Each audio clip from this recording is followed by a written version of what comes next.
So in just a few moments' time, I will put in your legal questions supplied to me from our Divorce Club members to Farhana Shahzady. Now, she has actually done several events with us before, and our members continually ask her to return so we can put more questions to her. She's got over 20 years of experience. She has focused a lot on children's matters, financial matters, and domestic violence. She's a trained mediator and she's a collaborative lawyer. And that basically means she has a high focus of actually trying to resolve disputes outside the courtroom, and that has to be commended.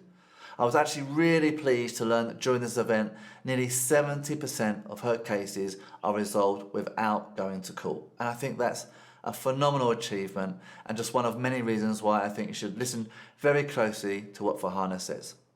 So let's dive right in. So the question is, how can she pay off, for example, 50% of the mortgage, but protect herself so that she doesn't end up out of pocket when, presumably a little bit further down the line, the house does get sold? Okie doke. What I would very much encourage this particular lady to do is to enter into, if she can, some type of agreement as to how her extra monies, are going to be protected in law. Because otherwise, she does run the risk that she puts in X sum of money, let's just say 100,000, 50,000, whatever it's going to be, but there has been no distribution or split of the assets because they're still at a very early stage. And so in principle, the spouse could make claim to that unless there is some type of agreement. Ideally, you'd want an order specifying how the property or the net proceeds are going to be split. So in an ideal world, if you're separating from someone and you want to obtain a financial order, I think that is the ideal. If that isn't going to be possible for whatever reason, there has to be some structure, recognition in writing if she were to put down extra sums of money. Otherwise, it could just be effectively lost. Yeah. And by lost, what I mean is at some subsequent point, there may not be any recognition of the extra monies she's put in. Yeah. Could turn into a little bit of an argument. Yeah, and becomes a debate, which is the last thing you want. So now this is moving a little bit outside the legal area, but I would assume therefore that the best first step is to have just a conversation with the ex and say that I'm open to potentially doing but if I do go ahead, then I want to do so in a way that I'm protected.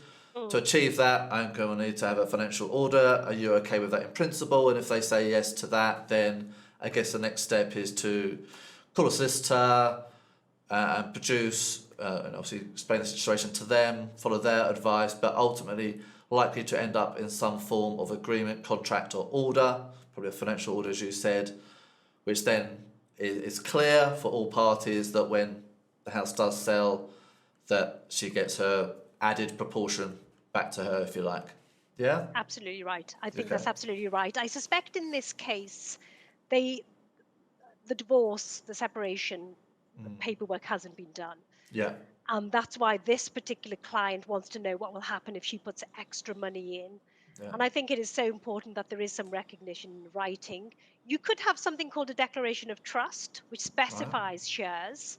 So very often married people or couples have property held on a 50-50 basis. This seems to be some type of departure from that, or deviation from that. Yeah. If for any reason the divorce isn't ready or the order can't be obtained, you may want to have some type of declaration of trust specifying the unequal share, which may now be taking place. It's not foolproof though, Simon. Orders tend to be the best way of achieving finality, but sometimes people can't go straight to an order. Right. Okay.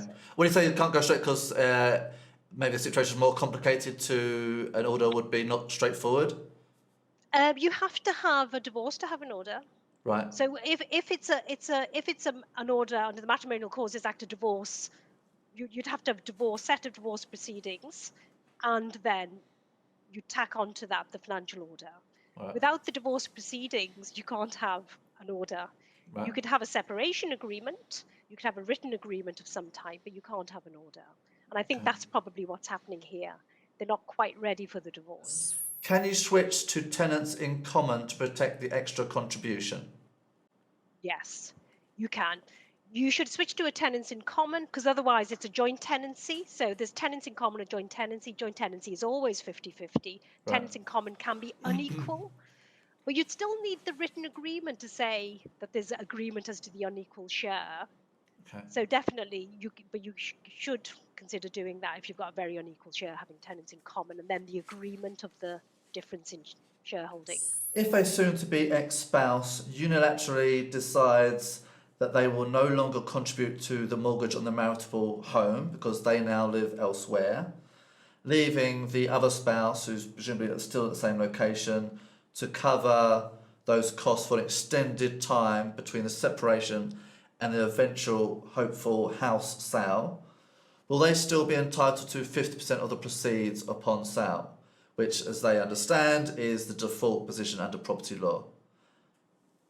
Yes, the default position under property law is 50-50, but the family court, under the family system, very often it isn't 50-50. So I don't have many 50-50 cases. So the family judge has the ability to split it in an unequal way, and there may be lots of reasons why it will be done unequally. And one of the reasons might be is a very different financial contribution. So I think what you're describing, Simon, is a scenario in which someone is not contributing to mortgage. And if that went on from month after month and year after year, one would be saying you haven't contributed sufficiently, so your share should be smaller than 50%. Yeah. So you could run a contribution argument to say your share is going to be different from 50%. But in practice, let me just flag this, it can take a lot. It would take a lot of the contribution argument can be a difficult one to run at times. Um, I won't go into the technicality of that because very often needs is the key assessment that a judge or a court is making. What does this party need versus what does the other party need? Yeah. So I think if someone is not paying, I think what you should actually do is try very hard to get them to contribute.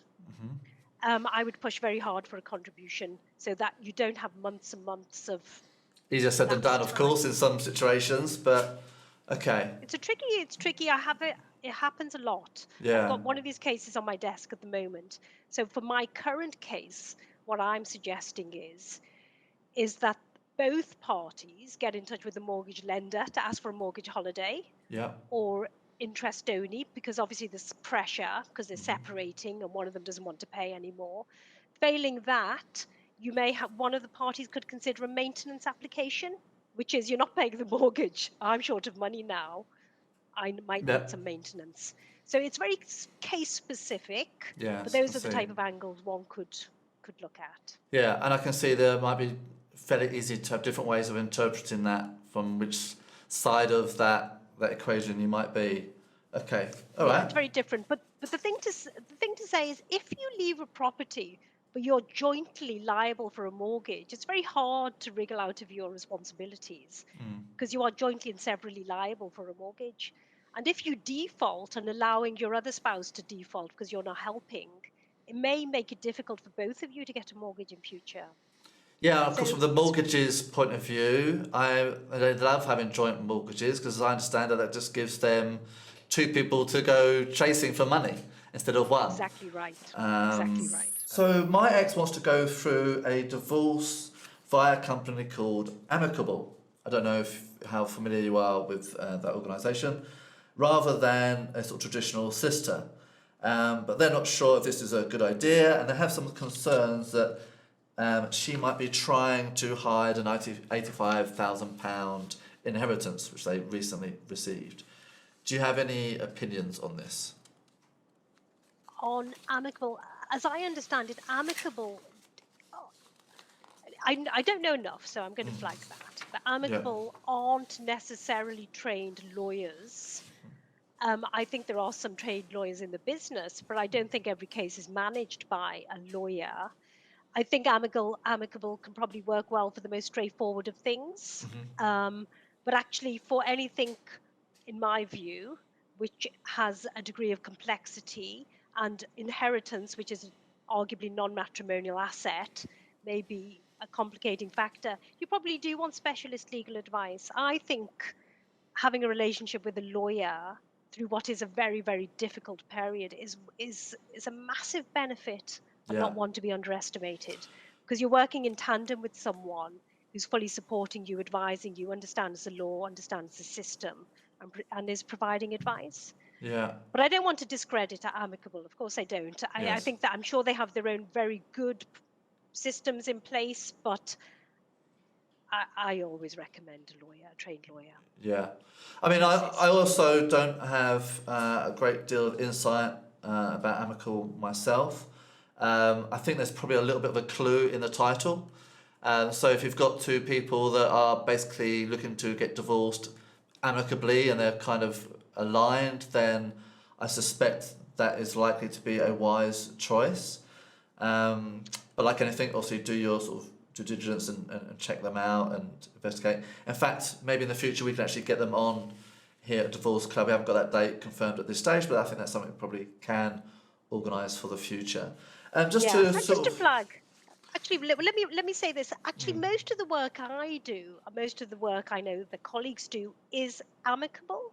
yeah, yeah, Because a lot of the work I do never gets anywhere near court. yeah, So it's done through dispute resolution, careful negotiation, examination, scrutiny. You know, we do it in a quite a careful way.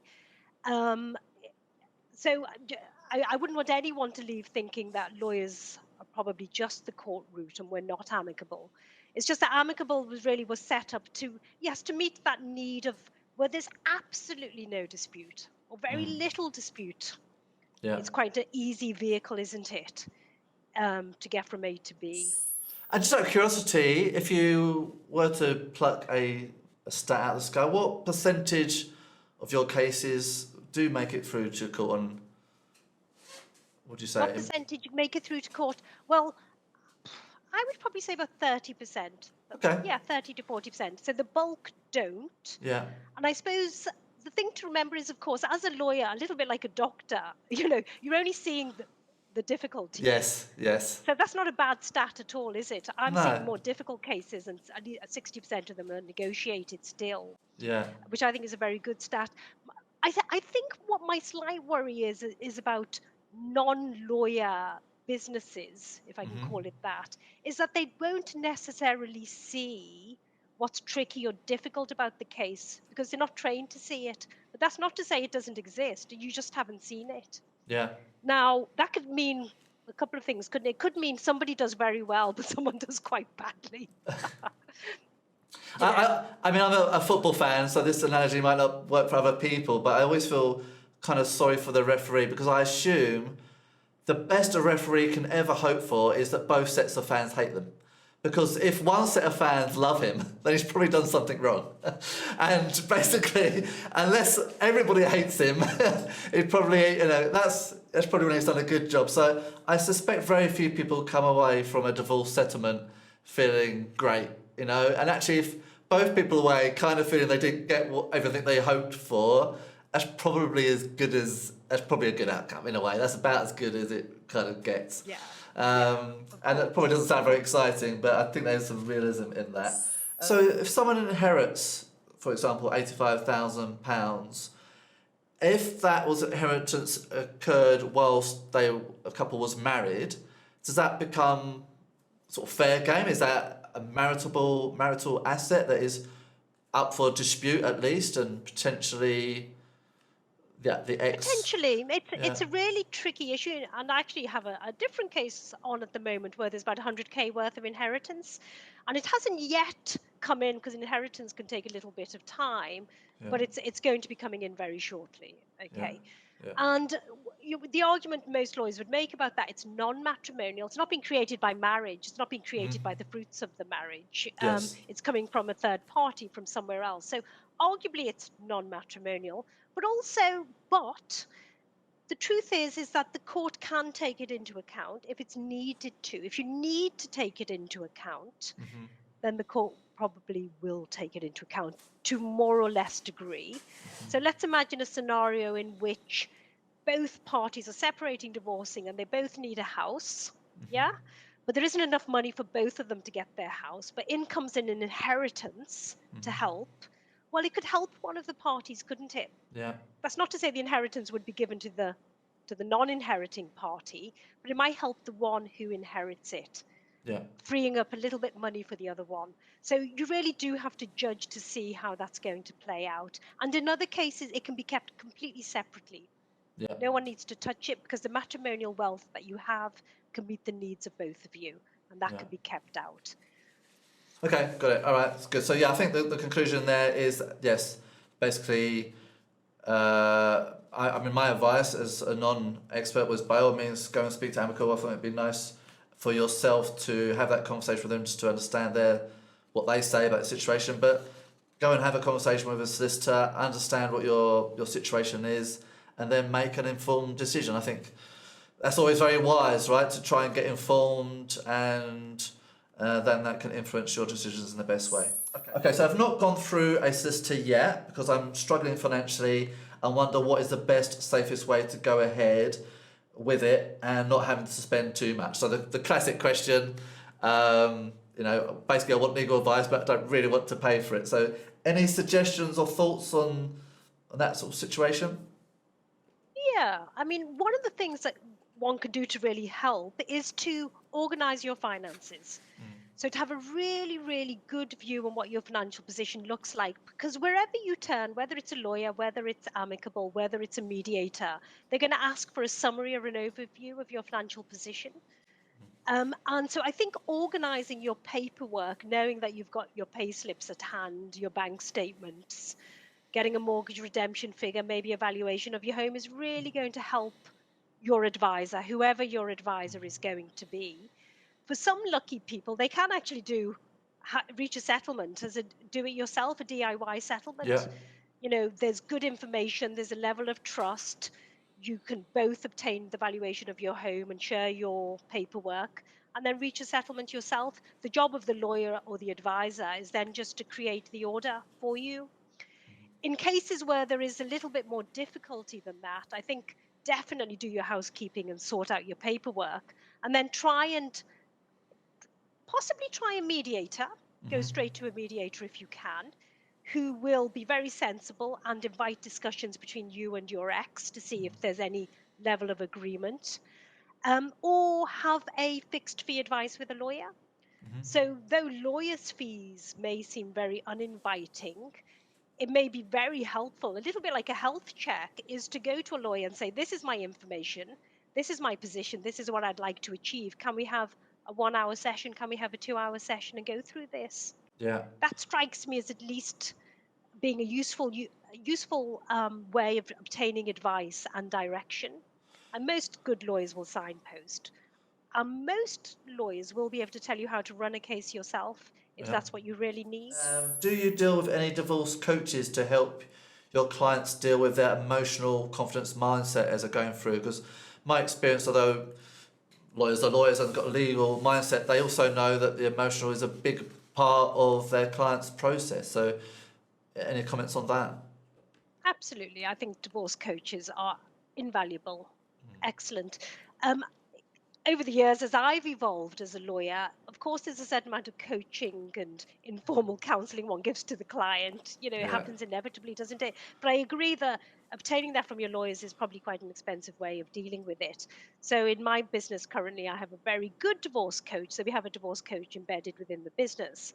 And otherwise, I have a network of divorce coaches. So people may have slightly different needs, and so one can look out. And I think it's a very good way of looking at your divorce, because it's a emotional roller coaster, isn't it? And in Yes. fact, if you could deal with the emotional aspects, it may mean that the financial aspects or the children aspects can be dealt with in a slightly more business-like way, rather than becoming a soul search, I Yeah. think. Yeah. So yeah, I think there's financial, legal, but there's a huge emotional component to this transition, and I have seen many people kind of almost ignore that, and I just don't think you can. I think you've got to accept that there's going to be some emotional component to this transition, and just as you would seek out a solicitor to get sound legal advice, I would generally recommend finding a professional to help you through the emotional side of it, because that can have a big influence in the result, emotional result, but also the financial result as well, because if you're not in a good state of mind, you can make bad decisions. So my ex-partner signed an agreement which sets out how our assets are going to be divided after a divorce. The solicitor contacted him to get it drafted into a consent order, but he is refusing to answer. How can I draft the agreement into a consent order and submit to court? If that's even possible. What I'm unclear about, Simon, I don't know if it's clear to you. Is there an agreement about this? Because you can't actually prepare a consent order unless there is very clear agreement as to the terms of the consent order. Is there? Yeah.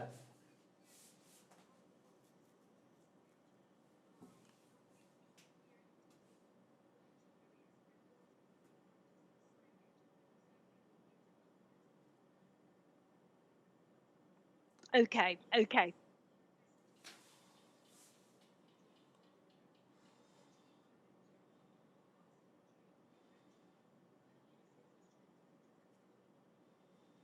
Gosh, that's a very difficult position to be in. So you've reached agreement and it's been converted into an order by a lawyer, so time and money has been spent, but now he doesn't want to cooperate with the lawyer, or he doesn't want to sign.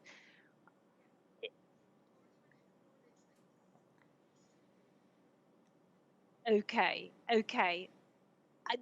Listen, I mean that's hard. I mean, what one would have to do is to threaten proceedings at that point, because what could you do? If you've gone through a process and reached what you consider to be an agreement that he's meant to sign, and he doesn't, then it's only the court that can really now move this on. It's very difficult to know what else could be, or in fact arbitration. So arbitration is not dissimilar to court. It can be quite streamlined arbitration, though, is that you need an adjudicator of some type to now make a decision on that issue. Because you So can't force him to sign it, because he could simply say, he's clearly simply saying, I'm not signing it. So presumably in this situation, one approach might be, this might not work, is if I also understand it, he's previously signed an agreement, but he's effectively now ghosting you. And I guess you could come back and say, look, we have a previous agreement, you're now responding, I will give you until, and I would use quite nice, polite language at this stage. I understand you might be busy and might have distractions, so I'll give you 7 days to please respond. If I don't hear from then I will have to see what other options I have to move this forward. And I'll try not to use sort of conflictive, insightful sort of language, because, even if this is not the case, he could pretend he's on holiday or he didn't get the email or whatever. So that would be my non-legal advice, to hopefully nudging that forward a little bit, and hoping that they kind of come back to the table and, great, you're both aligned. Or they come back and say, actually, I've had a change of heart, and although that might not be the answer you're looking for, at least you understand what your situation is, and say, okay, let's renegotiate, let's try and reach a new agreement.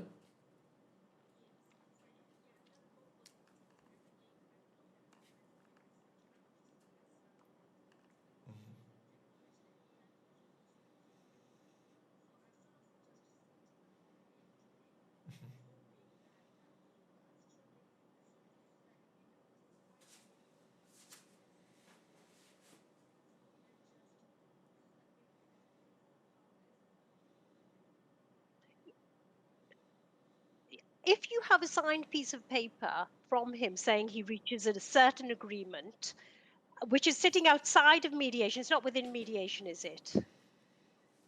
Okay, that's fine, because things taken from mediation can be more tricky to use, actually. But if this is not from mediation, but is something signed, you could say, there's a certain application which is called a notice to show cause application as to why he shouldn't be forced to uphold the agreement.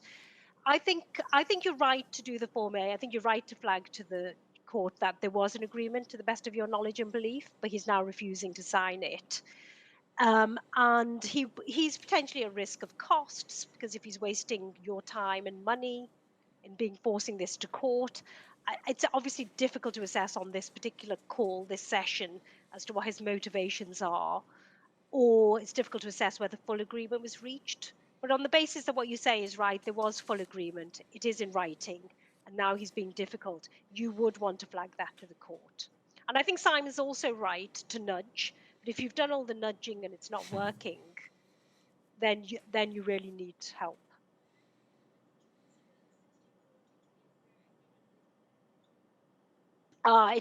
That's very difficult to answer. I couldn't base anything on a formula in that way, because it doesn't. It's not really percentage based. The financial splits. It's really based on what's needed, and bearing in mind a number of other factors like the ages of the parties, duration of the marriage, the resources, the contributions, any disability. There's a number of factors which are taken into account. And so Okay. it's not a question of 60-40, 50-50, 70-30. It doesn't actually work like that. Yeah, so regarding a separation agreement, can you explain the options of custody with a 2-year-old child if they are wanting to live in their home country via USA versus staying in the United Kingdom? Okay, so Shall I just reread that? yes, is a Yeah, child here? Is a child? Yes. Okay. Okay. And you want to go back to the US? potentially, yeah. Okay. Okay. Okay. Okay. Okay. And what about mum? What does mum want to do? Does she want to stay in the UK? Okay. Okay. Yeah. Yeah. Right. And I assume your child, your son or daughter, was born here as well.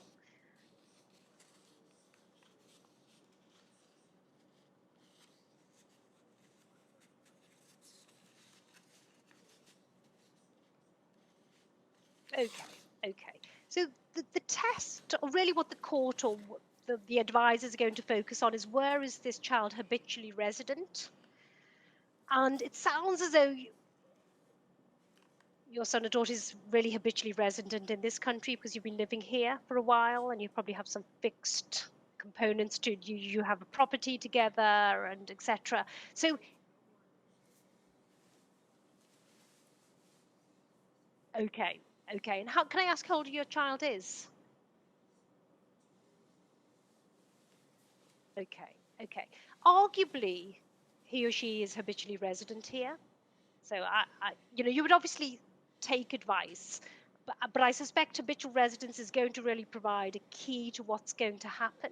So where a child is habitually resident becomes their home, and to do something different when there's disagreement. So if there's disagreement between mum and dad, then an application to the court is probably going to be required, unless you can resolve the difference and agree that the child can go.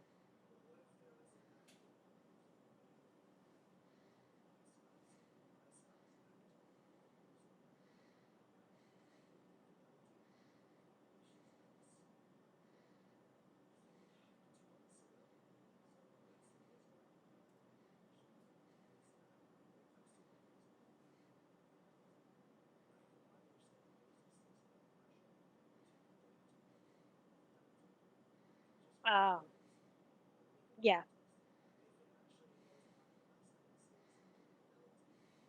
I can answer this. Let me answer this because actually, we no longer have that. That's an old divorce process you're referring to. So, unreasonable behavior and adultery is no longer used within the English jurisdiction. We know, that's old divorce law. We have a non fault based system now as of April 2022. And one simply has to demonstrate that the marriage is irretrievably broken down. So, you don't need to prove or cite adultery or unreasonable behavior. So that's old, I'm afraid. I think it's enormously hurtful. So I'm sorry that that's got to be really difficult to deal with, to find out that your spouse has been unfaithful. No, it's going to have no way to. It's not going. No, it's not. It's not going to have any weight. It's going to really be based on what's for very child-centric reasons, what's in the child's best interest and welfare based on habitual residence, really, of the child. The child is used to being here, born here, etc., etc. So it is going to take a real effort now, I'm afraid. If you want a relocation, that's going to be difficult. It's tricky.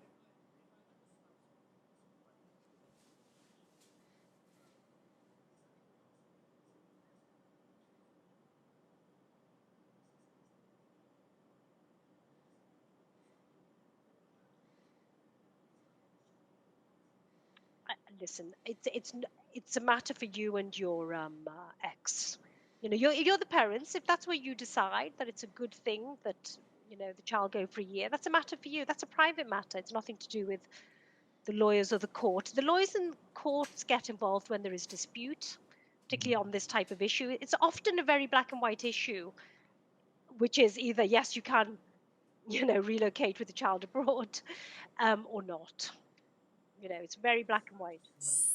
Is there a simple resource anywhere that can be signposted which lays out what paperwork and admin is needed to support the pulling together of key details outside of formal guidance and to go in with a good set of docs at the outset? So I guess you kind of touched on this a little bit earlier in terms of perhaps the finances is an important sort of document to get in order, but perhaps there's additional documents that they should compile. Yes, I can answer this simply, actually. Practitioners, whether it's lawyers, mediators, whoever, use what's called Form E. It's called Form E. You can Google it. It'll bring it up. It'll probably direct you to the court website.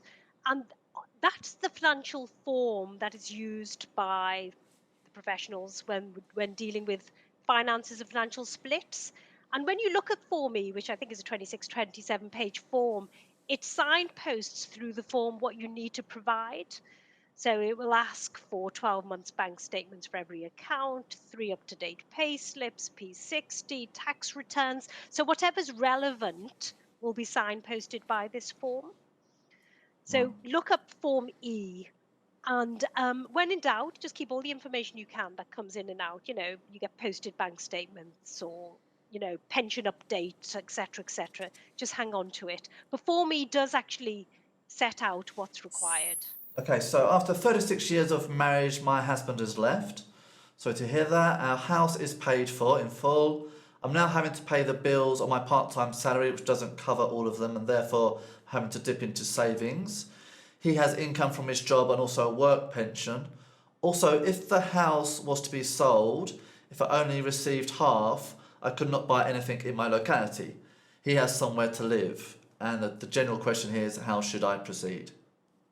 Which is quite a big, wide question. Yeah, yeah. No, it's a good question, and it's a very, very typical question, isn't it? Where someone remains living in the home, can barely afford it. How's it going to be split? So, I think housekeeping, keeping your documents. I actually think this is a case where I hope mediation would really assist, which is where if you could at least both agree to meet with a mediator, you may have several sessions, and that you can have a really considered chat about collecting information, understanding each other's information, and trying to agree on a split. And what I hear is the husband has resource or housing available, but this particular wife doesn't. And that could lead to an unequal split of the sale proceeds of the house to help meet her need. So she might need more than what husband needs. There seems to be, however, an acute issue of how she pays the bills. And one wants to have a very early negotiation with husband as to what he's still going to contribute towards the household expenditure, because clearly this wife is struggling. So this may be an element where there should be some maintenance which is paid or at least considered, particularly if she only has a part-time job, but he has a much better job. So I think this is definitely something where, Simon, you'd want to really have a root around and look at the facts of the case. To figure out what's going to help, and I'm sure there are going to be things that can help here.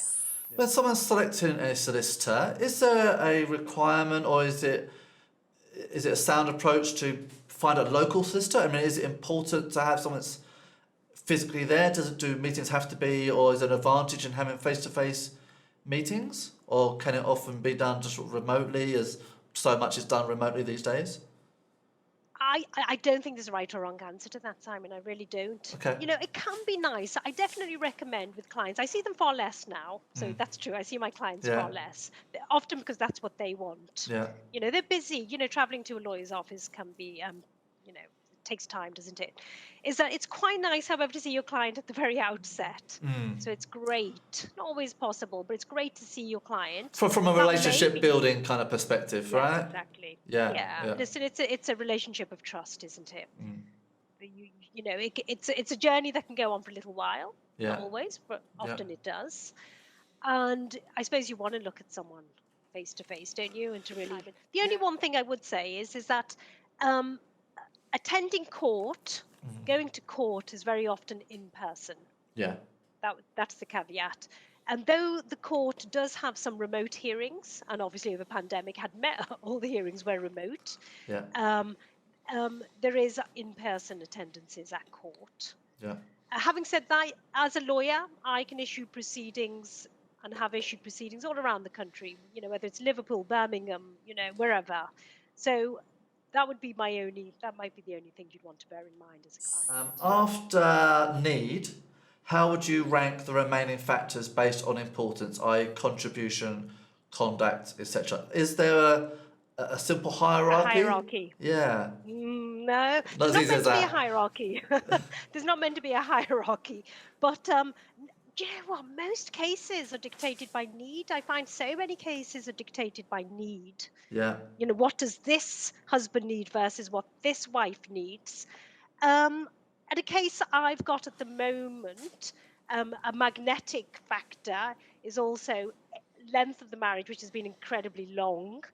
That's going to be important in the case I have. And I think contributions, particularly in shorter marriages, funny enough, in shorter relationships, can be in sharper focus, because contributions can make a real difference. Not on a long marriage, because everyone brings what they can, but in a short marriage can make a difference, I think. And Yeah. obviously your resources makes a difference. If you don't have anything, the court assesses your resources. Okay, so thank you so much for your time, Farhana. I've absolutely loved it. I've learned some from it, and clearly our members have too. So thank you for sharing your time. Now, if people do want to actually sort of contact you, I believe they can. And if I push this button here, then it should pop up on screen. So there's your email there. So, of course, the information given today is fairly broad in nature, and obviously it's advice, and hopefully it's helpful. But for in-depth specific advice, you need to organise a particular session. So, if you wish to contact Farhana, please contact her directly, just using the email on screen, farhana@familylawpartners.co.uk. You are based in London, so if you do actually want to arrange a face-to-face and if London's within reach, then that's something you can organise there. And actually, if you give her a little nudge and tell her that you're from Divorce Club, then actually she's very kind in offering a 10% discount. So that's something you can take advantage of as being part of Divorce Club. Is there any last words, Farhana, you want to share with people that are obviously going through a difficult time, and any sort of last words before we sign off? Yes, I mean, it doesn't sound like optimistic words, but 42% of people do find themselves on this divorce journey. And that's with married couples. And I think with cohabitation, because it's a bit of a Wild West cohabitation. I mean, it's quite high, quite high fail rates. It's a community. And I think actually, Simon, the Divorce Club provides a wonderful sense of community. Of course, hopefully you should reach out and be willing and able to talk. There's nothing to be ashamed about. It's something that could happen to anyone. It happens to nearly half of all people. So Yeah, absolutely. More than that, lots of yeah. support. Yeah, I mean, particularly, we have a lot of American audience, but today is UK law advice. I probably should have stated that at the beginning. And our divorce rate is pretty bad in the UK. We all have almost as many divorces in the UK as the whole of America, to give you an idea. So yeah, we should be better at it by now, but there's still a very difficult time. So thank you for everybody that's joined us. Again, Farhana, thank you so much for your time. Please do reach out to Farhana via her email for any additional support that you might need there. And we'll see you in our next event.